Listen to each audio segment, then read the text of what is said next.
like any good scientist trying stand-up for the first time, I am performing the show over multiple nights to test whether my jokes are actually funny. Unfortunately, you are in the control group this evening, so you won't be hearing any jokes from me.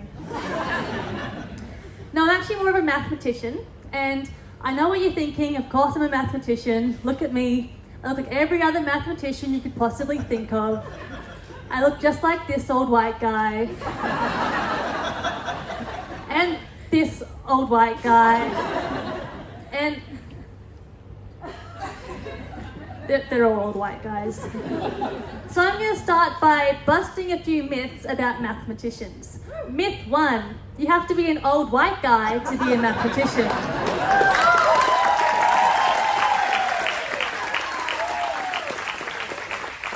That's not true. It just helps a bunch. Myth 2, if you want to be a mathematician, you have to be a professor at a university and live a boring life in a stuffy old office. Also wrong. This is Pythagoras, triangle boy. Did he confine himself to an office? No, he started himself a maths cult. He and his followers would worship the number 10, and every time they proved a new theorem, they would sacrifice an ox. That's a nice, healthy work-life balance, I think. Myth 3, to be a mathematician, you have to be a super genius. I'm flattered, but this one is also not true. One time, I really wanted a coffee, but I didn't have any clean cups in the house. So do you reckon I went to the sink to wash one up? No, I thought I'd be a smart person and just make that coffee directly inside my mouth. I'm talking coffee powder, sugar, and then boiling hot water straight from the kettle. If I'm a genius and the bar is pretty low. A lot of people, there's a lot of myths about maths. A lot of people think that it's all about solving those weird-ass textbook problems that you remember from high school. But maths isn't about working out the total cost of 15 apples plus like 600 bananas. Not in this bloody economy. No, maths is so much more than that. It's not that narrow, it is broad. It is everything, and it's all around you, and it's inside you, and it's in your bed, and it's watching you while you sleep. So I want to tell you about what I do now with maths. So my job is to use maths to learn about fish biology. I think I'm a mathematician. I think that's what I'm called.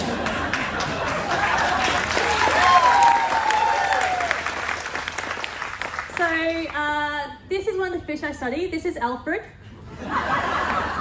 Everybody say hi to Alfred. Hi, Alfred. So my job is to stalk Alfred. I want to find out everything I possibly can about him. I want to find out where he's going, what he's doing, who he's hanging out with. And I'm really good at this kind of thing, and it's really nice to be doing it without people filing restraining orders against me. So I've tried a few different techniques to learn what I can about Alfred and his friends. I tried following them from this tiny submarine.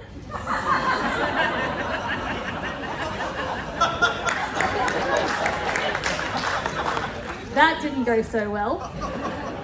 So instead, naturally, I've turned to mathematics. So there's a lot of interesting information we can gather on Alfred and his friends. Length and age data tell us about how quickly fish can grow. Although we do have to be careful about where we get our length data from, because there can be biases. Like, I'm always getting unsolicited fish pics from guys. And they're like, yeah, I've got one, it's this big.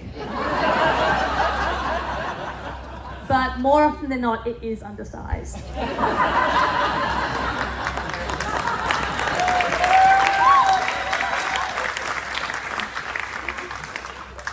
And I also mentioned age data. It's pretty cool how they figure out the age of a fish. You just take the current year and then subtract this number.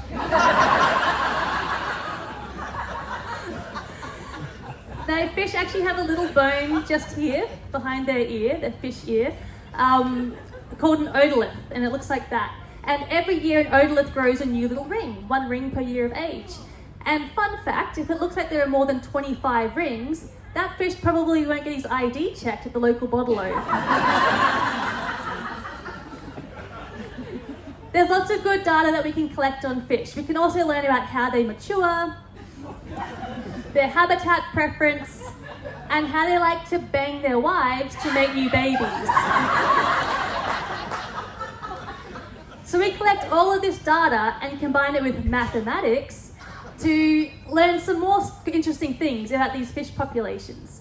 So we can learn about how vulnerable they are to being caught, how resilient their populations are, and what years were the best years for baby making.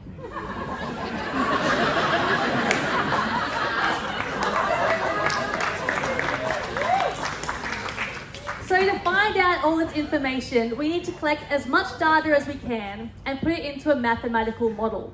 So mathematical models are often like a series of interconnected equations that are all linked up and dependent on each other.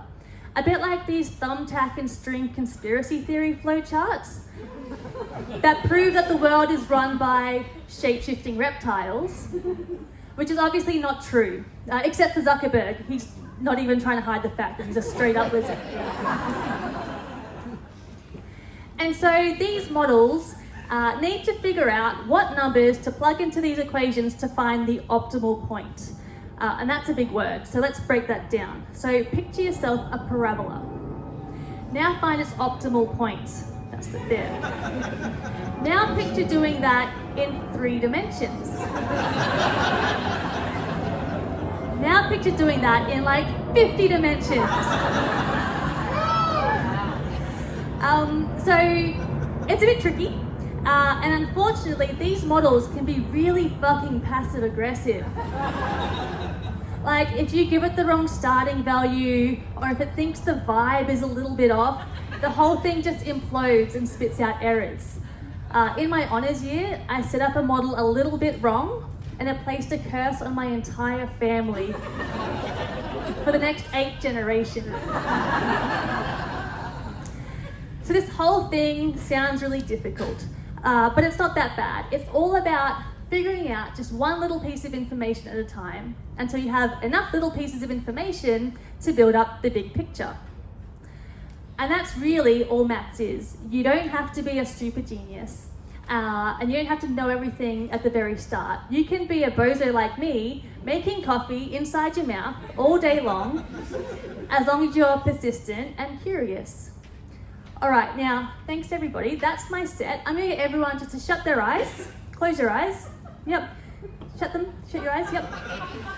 Take a big deep breath. I'm gonna get you to forget the last 10 minutes. I'm gonna do the set again, but this time I'll include the jokes.